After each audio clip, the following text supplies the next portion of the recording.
Hi, and welcome back to my show. Happy New Year 2022. Uh, I just would like to thank you for coming this evening and also thank you for listening in 2021. We had a really great run with 12 episodes. We did stuff that I never even dreamed that we would do. I talked to people that I never even dreamed I would talk to. I don't know why I thought that there would be a barrier and that most interesting creators uh, would not be interested in talking to me. And then I realized, hey, wait a sec, I'm an interesting creator too. So I think that it's been pretty good. And I have some amazing people coming up. Tonight we have, of course, Dr. Michael E. Bell, who's the author of Food for the Dead, On the Trail of New England's Vampires. And then 2 weeks from now, because we're going to now do podcasts every other week, we're going to have Francis Rafferty, and he's going to be reading us some ghost stories from his native land, which is Scotland. And in February, we have Fairy Song from Dr. Mary McLaughlin, and she's going to be one episode talking to us about fairy song, and then the next episode telling us a little bit about the fairy lore and the fairy religion. So many good things. And tonight, I think you're really going to find a really interesting episode because a lot of the consumption times in the 18th and the 19th centuries are kind of similar to these COVID-19 times that we're living in.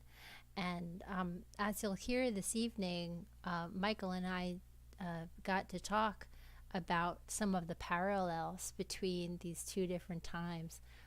But I will get right to it. If you want to stay abreast of what's going on, just subscribe.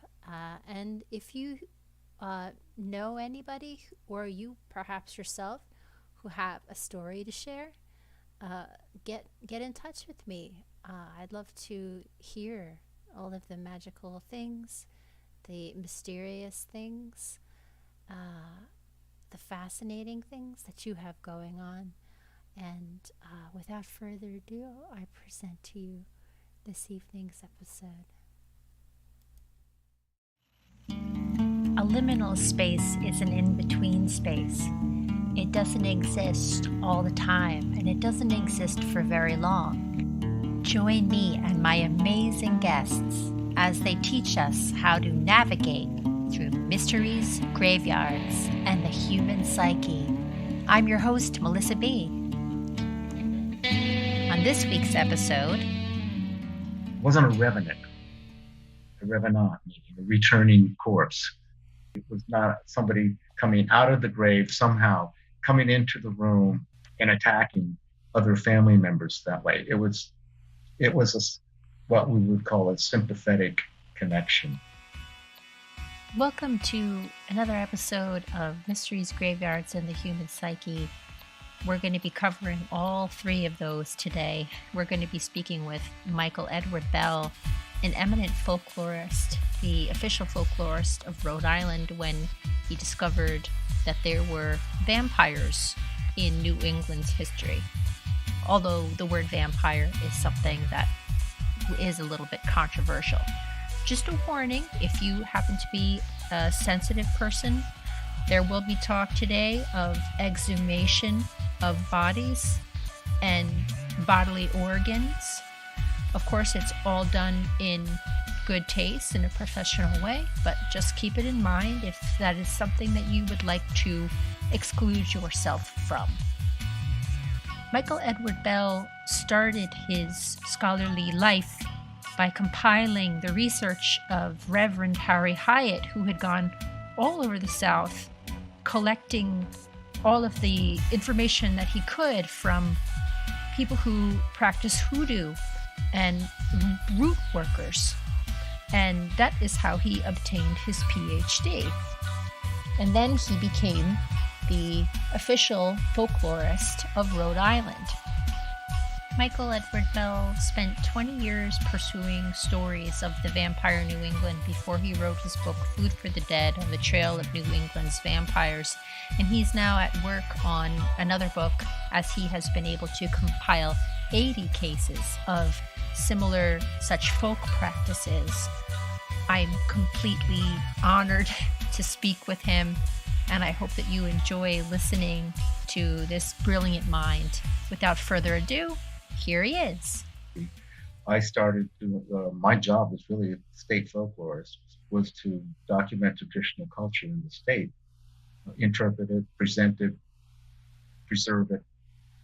And so in 1981, almost exactly 40 years ago, November of 1981, I was doing field work in the southern part of Rhode Island, and one of my interns said, we're going to go talk to this guy, Lewis. Everybody calls him Everett Peck. And I said, good. She set up the interview for us. And she said, when we get there, make sure you ask him about the vampire in his family. And I said, well, wait a minute. I was a professional folklorist for a couple of decades, and I'd heard about vampires, but I had never encountered them in any of my field work or research. And I had the same idea that most people do when they think of vampires. You close your eyes and you imagine a vampire, and you see some sort of a clone of Count Dracula, Bram Stoker's iconic vampire. So I really didn't know what to expect. I was just pretty excited about the whole thing. And that was probably the first story that Everett told me. And I had barely time to turn on the tape recorder. So the recording of the story is round with the relative. I can't tell you how we are related, but we are related. So the mercy part was gone. And I didn't say start all over. I just wanted him to keep going. Yeah. So it was an amazing thing. He said there were several in his family that were dying, some mysterious disease, and they didn't know what to do. Anything they did didn't stop it. He said, as far away as, he said, Ohio, people in the same family were dying. And he said, the story was told to me as a kid when we would go to the Grange, which was next to the cemetery, Chestnut Hill Cemetery, or we would go there for Children's Day, which was a day when school was out, or we would go there for Memorial Day, Decoration Day, to decorate graves, and we go into the cemetery. And the older people said, now don't go over there touching that stone because of this awful thing that took place years ago. And then he said they would tell the story about how Mercy Brown's body was exhumed and her heart was cut out and burned to ashes. And he said, they took the ashes, I don't remember that stuff there, and did something with them. Well, after I'd heard the story, I said, I thought it was an incredible story. It was fascinating.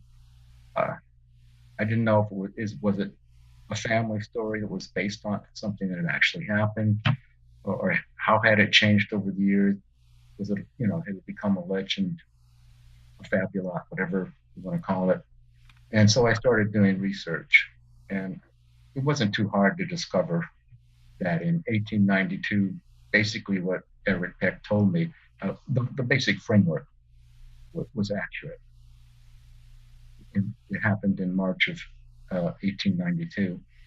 And actually, according to newspaper accounts, some of which may have been written by eyewitnesses, or at least the result of interviews with eyewitnesses who were at the scene, Mercy's mother, who had died several years earlier, her body was exhumed.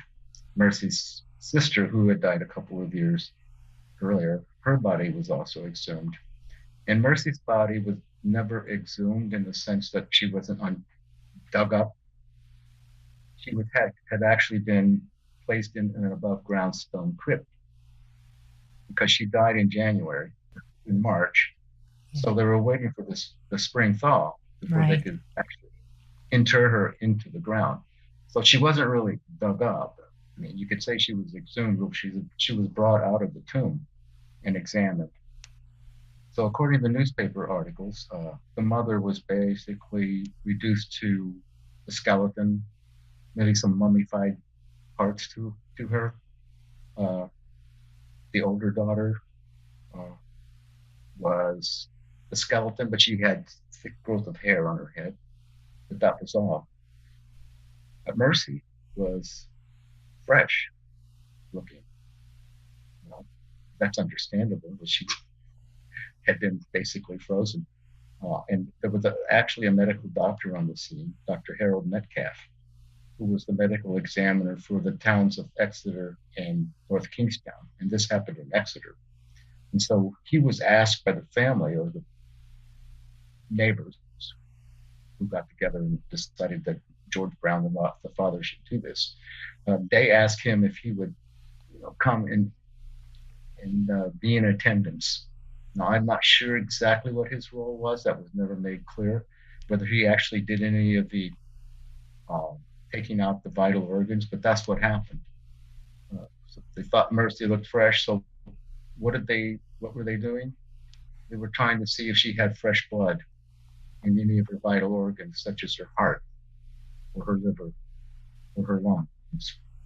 And they, whoever did it, cut her open, took out the heart, and they said it was full of fresh blood.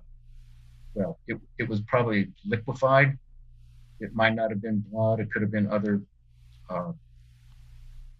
fluids. Yeah. There's a lot of stuff inside of us that we don't even like to think about. Right. So, but finding, fresh blood was a sign that she was the dangerous corpse. Right. She was responsible for killing family. And the reason they were desperate at this point is because the only son in George Brown's family, he had 3 daughters at least, I think, maybe 4, had been sick. And they sent him to Colorado Springs. He was a newly married man with his wife. That's where people went to, they thought maybe if you change climate, you'll get better. Maybe it's the damp, cold soil in Rhode Island that was making him sick. It didn't do much good. It didn't do any good. He was getting worse. And so he came home to be with his family, at the very end. So he wouldn't be in some strange place with his wife all alone. And that's when things became desperate.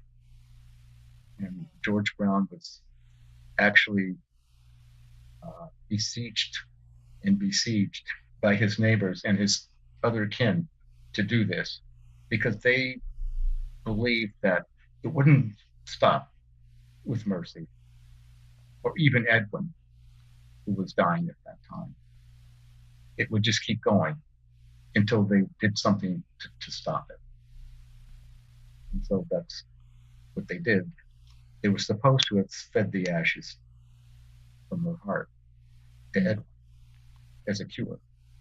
Now, whether they did or not, that again is not made clear in any of the evidence, in any of the narratives that I've collected, published and unpublished. That wasn't made clear. But in any event, it didn't work for Edwin, unfortunately, because he died 2 months later. But Everett Peck said, he died, but that took care of the problem. After that, no one else died. In their view, it was a success because no one else died. And he said Edwin was too far gone to save. So they couldn't save him. But according to Michael's research, it did not take care of the problem. There were actually 6 sisters and only one lived in the 20th century.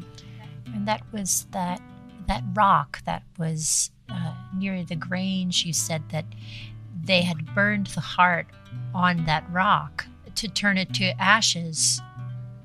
And that's why Everett's family said, don't go near that place.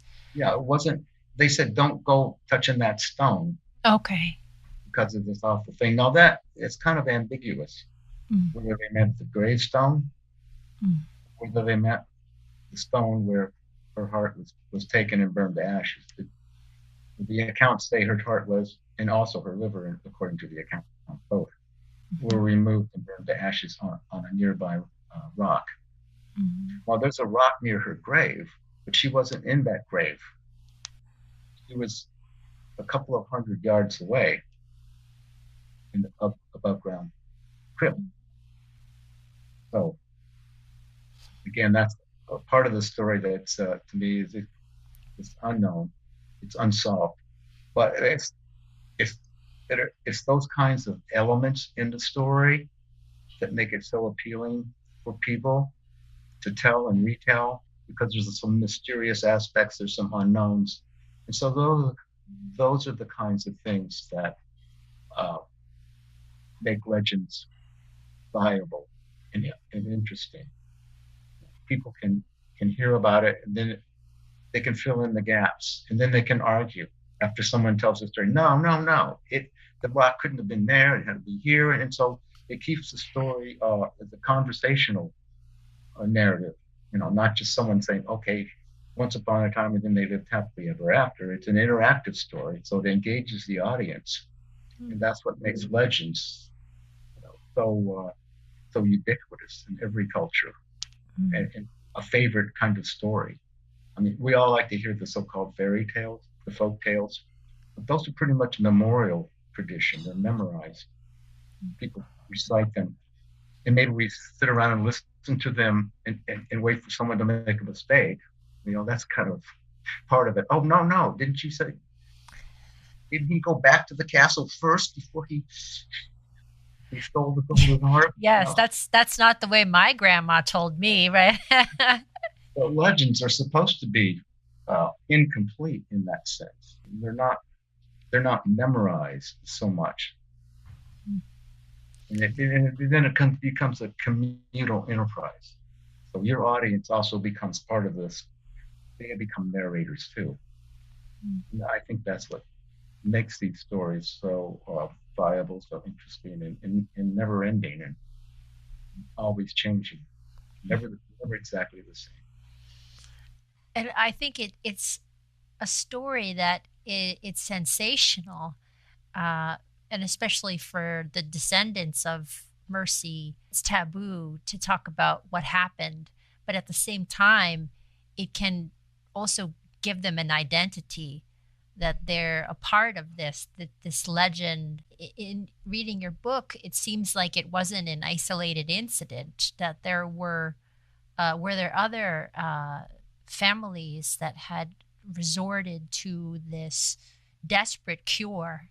I had 20 cases to talk about. I had found 20 different cases. And now I've found 80.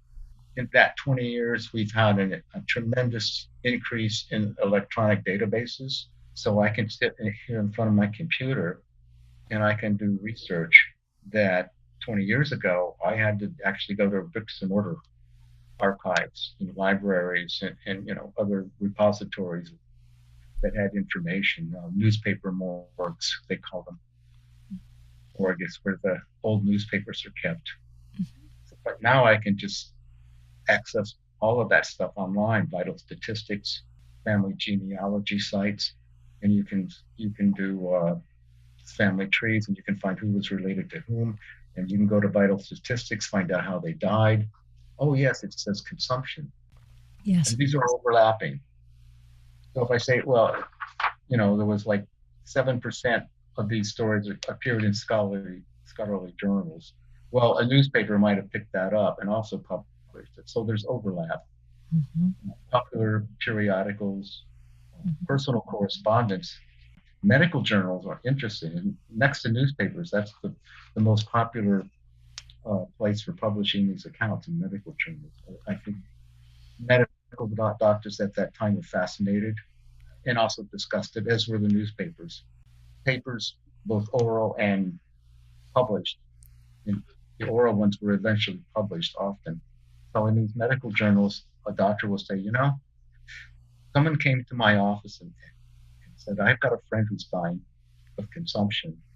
And she she wants you to come and help us exhume these bodies and cut out the heart of this. Most of the medical doctors were saying, I'm not in the resurrection.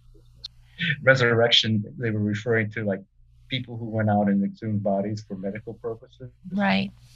Body For medical snatchers. schools and They didn't have access to them. So that was a whole actual economic enterprise. So people were doing that to supply, under the table, so to speak, doctors and others who were interested in dissecting human cadavers with bodies. So other sources, archives, diaries, several diaries. Local histories is another large area where these narratives turn up. But they didn't always publish them. There was one local historian who published 3 different local histories of upstate New York from 3 different counties. And he said, I've run across vampire hunting and digging for buried treasure, but these are too, the vampire thing is too disgusting, so I'm not gonna tell you about it. That's very frustrating. A lot of them did, so I have those stories too. Yes. In your book, Food for the Dead, seem to say that a lot of these ideas might have come from Eastern Europe, and they might have been brought into the community by quack doctors. Could you talk a little bit about the early versions of this cure, this cure for diseases that are wasting diseases like consumption? And also, how did it get to New England? Well, that's really a dynamite question. So because there's arguments among people who do this kind of research about how it could have arrived here. My hypothesis is that it came from different parts of Northern and Eastern Europe at different times, from by different people, slightly different versions of the vampire belief and practice. And I think a really good example was from 1784. In fact, it's the earliest account that I've found so far. 1784 in the town of Willington, Connecticut, which is in the Connecticut River Valley, not too far from Hartford. And a man named Moses Holmes wrote a letter to the newspaper several days after this event happened. And he was complaining that a foreign quack doctor had come to town and had convinced one of their town residents, who probably was a friend of Moses Holmes, because they were both very active in the community as council selectmen and things like that.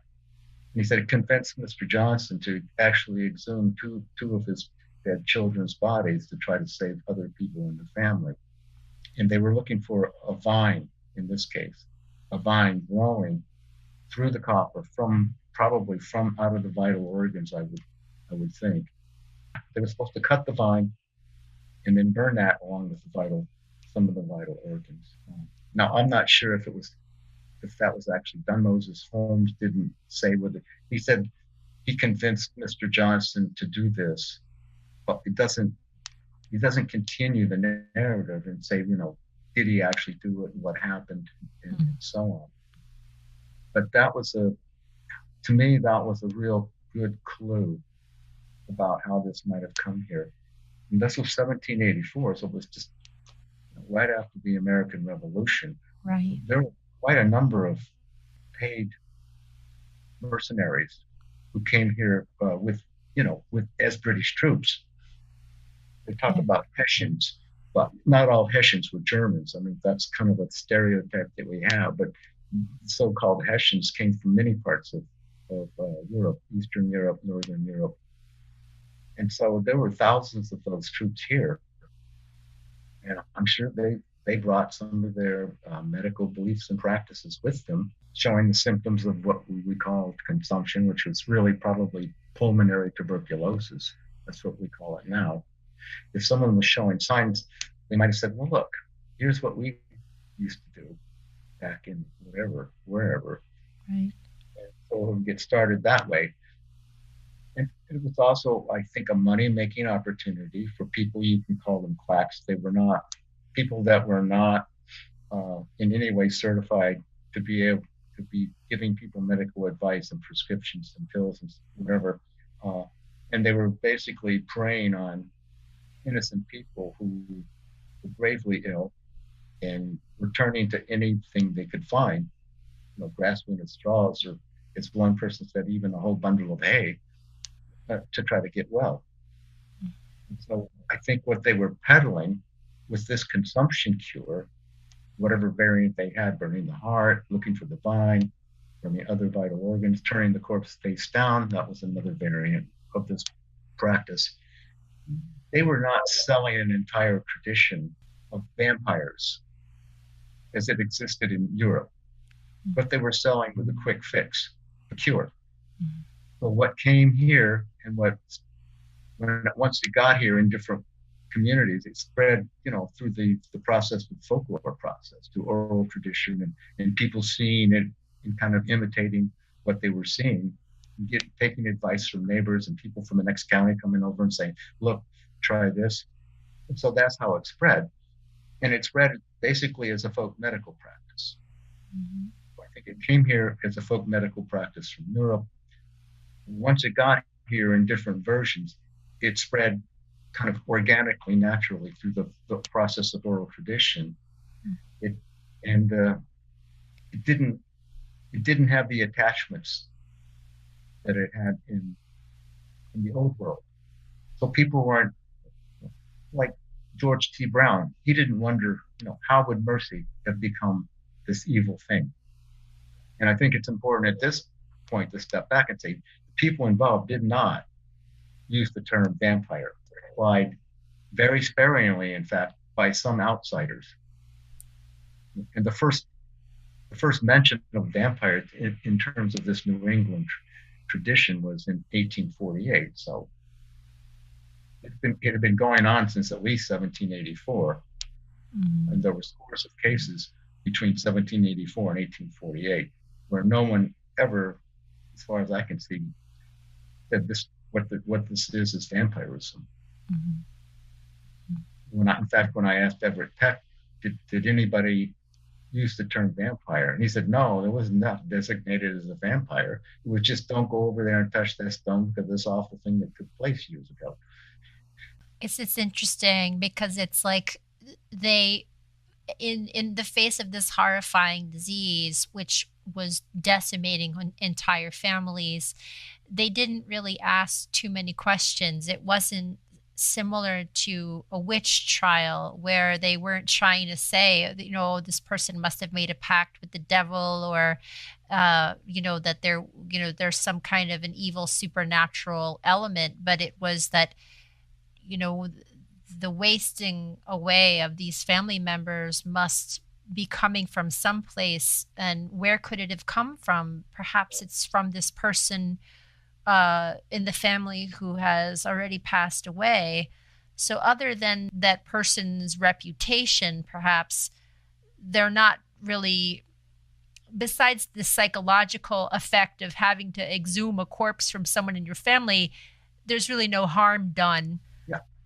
Well, that's several really good points that you've raised here. One is, let's be clear from right now that nobody who related these events, who narrated, this ritual, I call it a therapeutic ritual, a consumption ritual, not vampirism. It was really a folk medical practice, as I said. The people who related that never, except for one case, and we can talk about it if you want, never said mercy or Anna came out of the grave corporeally, literally. It wasn't a revenant, meaning a returning corpse. It was not somebody coming out of the grave, somehow coming into the room and attacking other family members that way. It was what we would call a sympathetic connection, sympathetic magic, if you want to use Sir James Frazer's term from over a century ago was sympathetic magic. It was action at a distance. And also, I guess, contagious magic, which is part of that. Once in contact, always in contact. So if somebody's close to you and your family, you share the same genes. Well, they didn't know genes. You share the same blood and everything. And so the theory, as far as anybody ever articulated the theory, was that there was an evil thing inhabiting one of the corpses. And usually it was the last corpse. I think in a vampire, the Hollywood Gothic literature vampire thing, it was the first corpse who was the one who was responsible, and then it would infect all the others. But in the New England tradition, it was usually the last corpse, the last person to die, that was responsible. I think there's a logical reason that would be the one that would be most fresh. And that's what they were looking for, signs of somebody not being completely dead. And so, what was it? Well, an evil demon, an evil angel, it's been called that. And so there was no blame put on the corpse that was considered the dangerous, troublesome corpse. It wasn't like Mercy or Anna had turned into this monster. It was that her soul had already departed and gone wherever it was going to go. It was at peace. But there was something that had taken the opportunity to infect the corpse before it was completely decomposed. And then so it was establishing, I guess you could say, a little nest or a foothold inside the corpse, maybe in one of the vital organs. And by some sympathetic magic was drawing energy, or maybe even literally the blood from people in the family. Now, the connection, you mentioned the connection to the disease itself of tuberculosis. Well, if you think about the symptoms of consumption, I mean, it was called consumption because a person seemed to be consumed slowly over time, yes, becoming weaker. It was a slow burning disease. So it wasn't like yellow fever or typhoid or smallpox. I mean, if you got it, you got infected, you would die very quickly, or you would get well.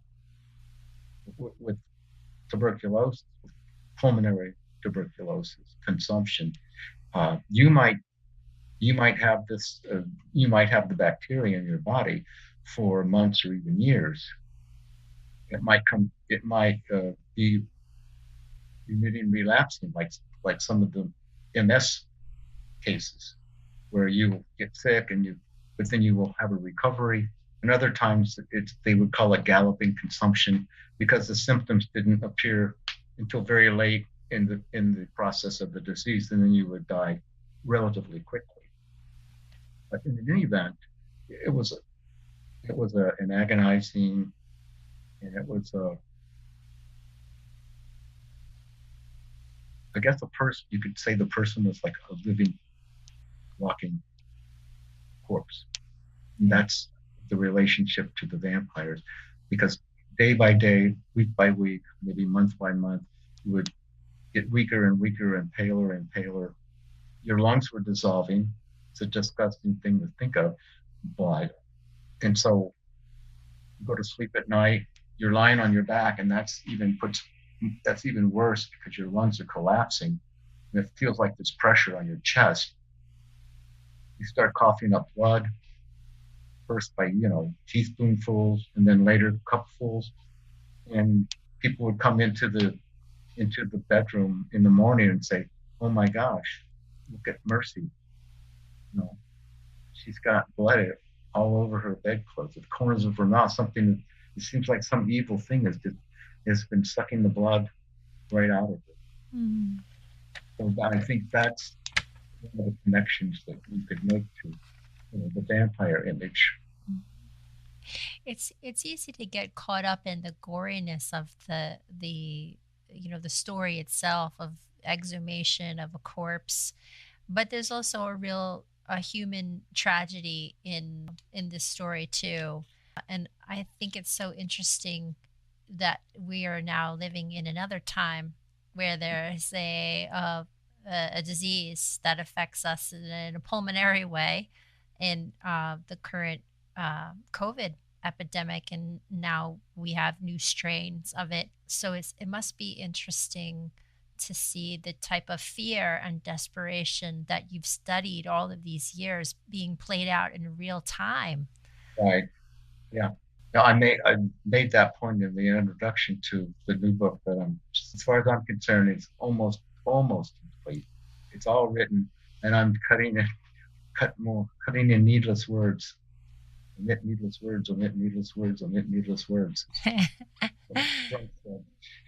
Yeah, and I did make that point that if people in the 18th and 19th century who were experiencing this consumption epidemic, if they had done the things that we're being asked to do now during the current COVID epidemic, if they socially distanced themselves, if they could wear a mask, if you know, if they did things like that, it would have helped, and I probably wouldn't have written the book, Right.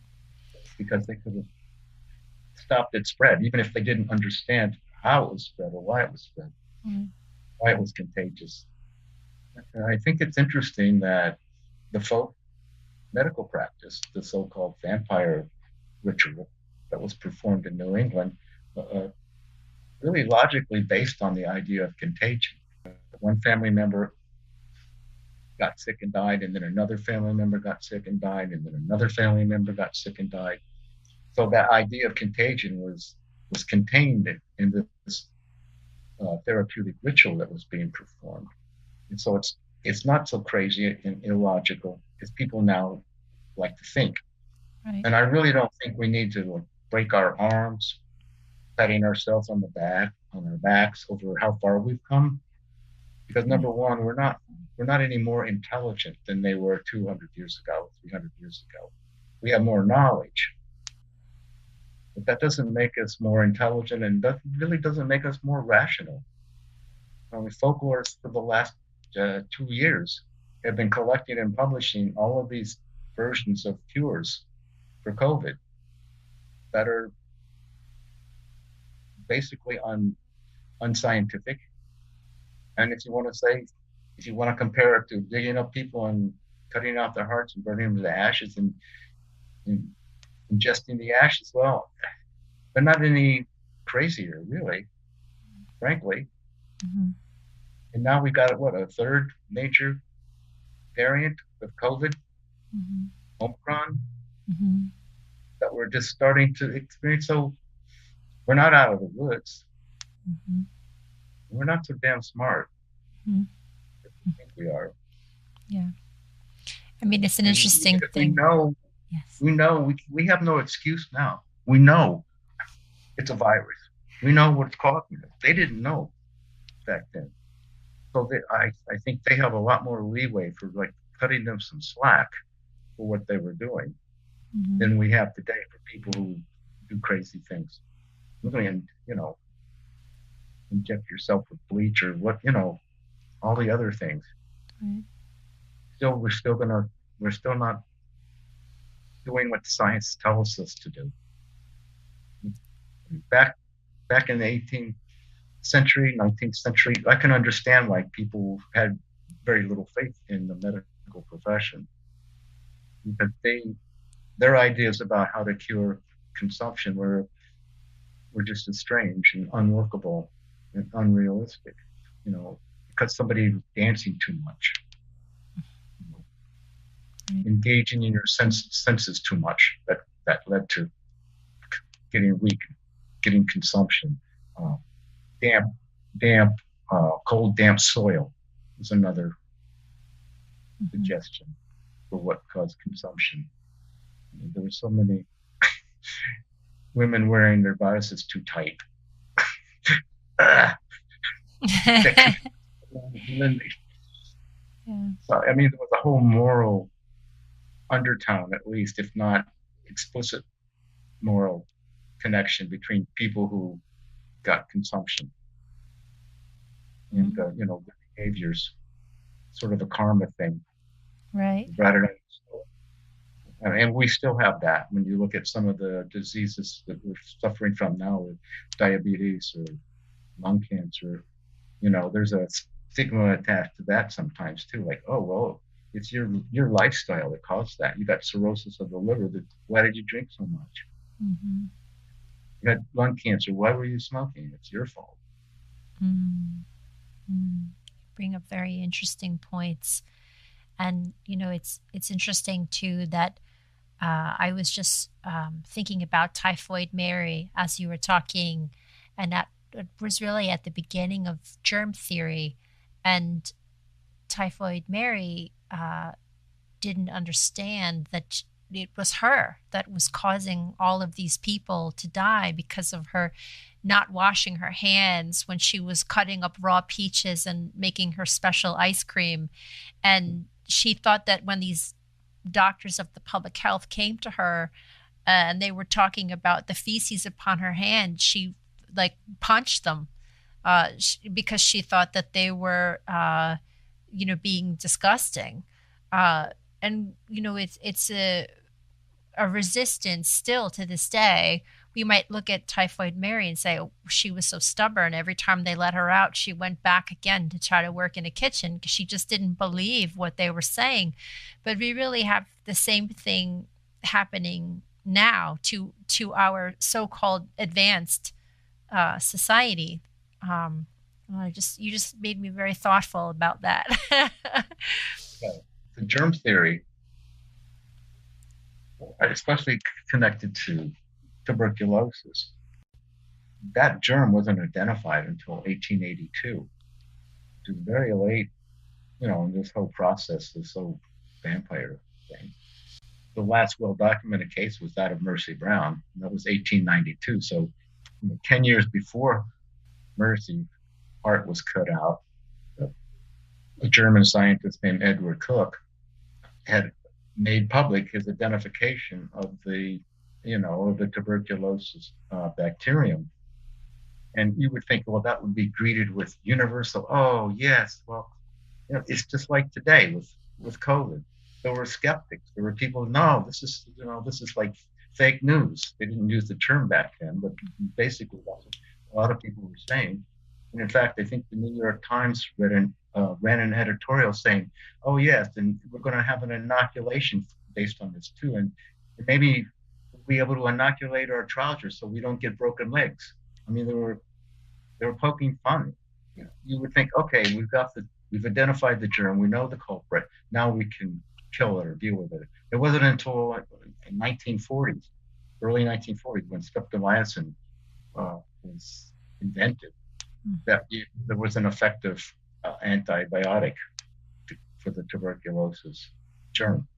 So for all that period of time, from 1882 until 1942, basically, all people could do was like try to be sanitary.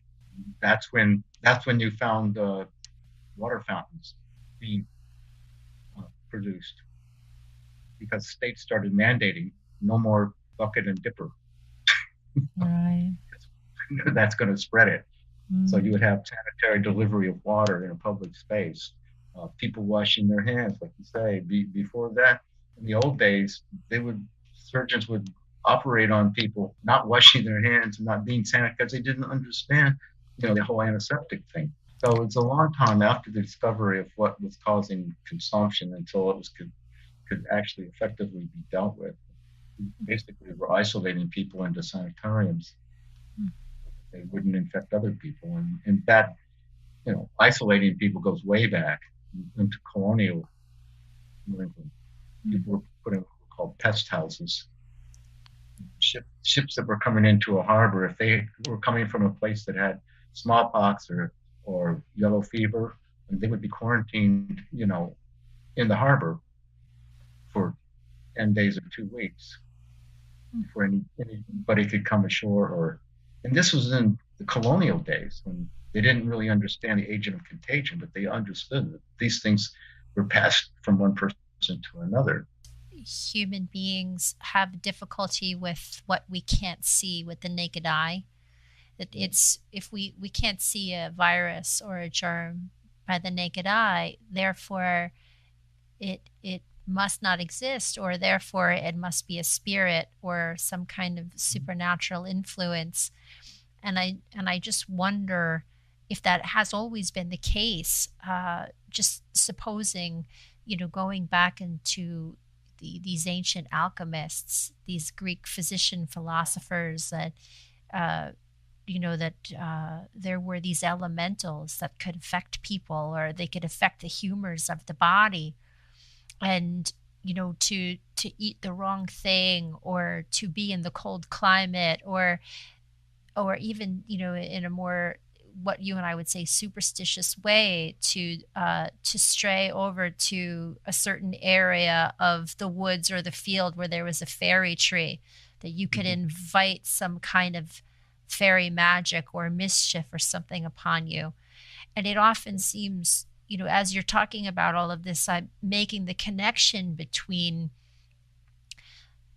a virus being an unseen thing, as an evil spirit is an unseen thing. And it seems like we still don't know how to grapple with what we can't defeat by brute force, or by the strength of our will, or by muscling our way through it. And that helplessness, it can really bring out these forces in people that are, I guess you could say, non-rational in one way. But I think there's a difference between spreading some wrong information about, versus being kind of innocent and saying, well, this is a cure, that might work. Perhaps the mustard poultice will draw out the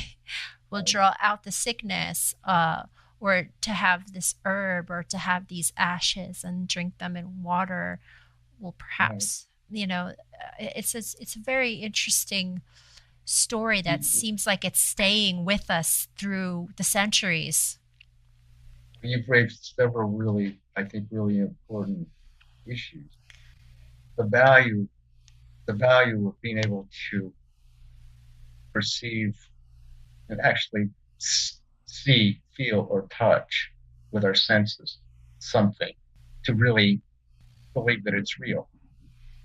So as you said, it's a microscopic organism. That early days, that was a very difficult concept for people to grasp and really, take to heart, to understand. So, but the idea of atoms has been around for centuries and centuries before an atom was even actually, seen and discovered.